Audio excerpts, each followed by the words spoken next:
from your, do you remember your first the place on Main Street? Yeah. What, The first place was Tennessee Street. do you remember Tennessee? Mm-hmm.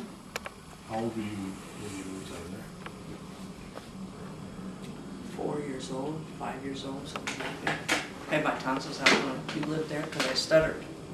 And the doctor decided to remove my tonsils, that maybe with more room I wouldn't stutter. I guess I stuttered from the time I talked. And not stammered, stuttered, you know. And so he did that, and I can remember being in the hospital. My Aunt Ruby was there, and then going home and getting ice cream, you know, because you couldn't really, because your throat was really hurt, raw, I should say. But it didn't help the stuttering. No, I think they might know. They don't know much more. Well, I think it has a lot more to do with non-physical things. Oh, it does. It's, when I was about that age, soon after, the nurse to a doctor.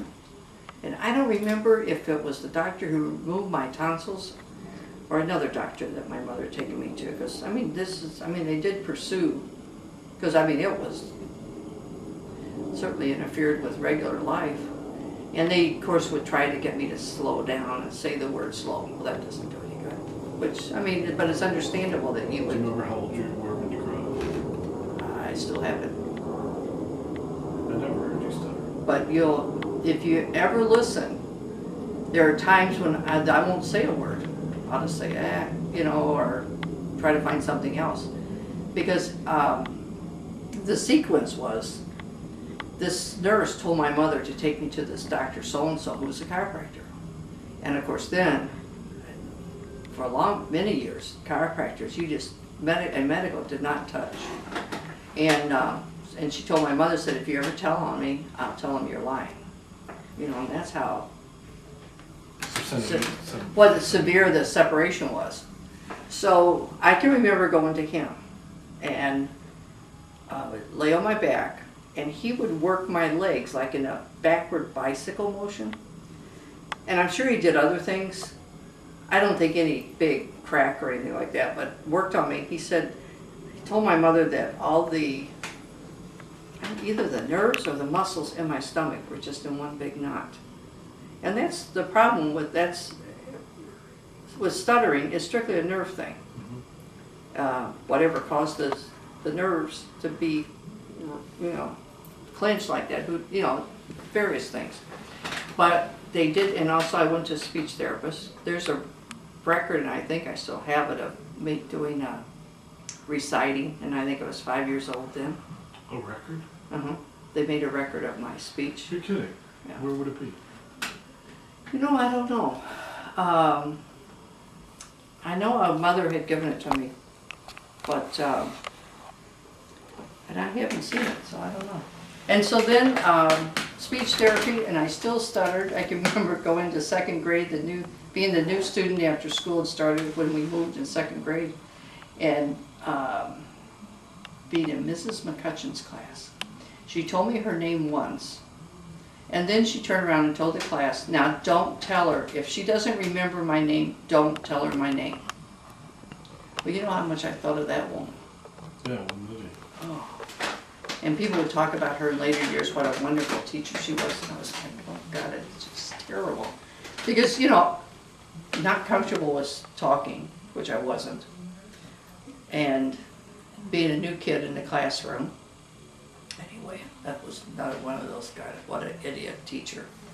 But I still, you know, would get caught on words, but really what happened is, and used to I would know, but I taught myself to talk out of my diaphragm.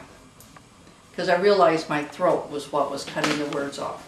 Would cause me, if you talk out of your throat, then if you constrict, then it's going to just, you're going to be caught.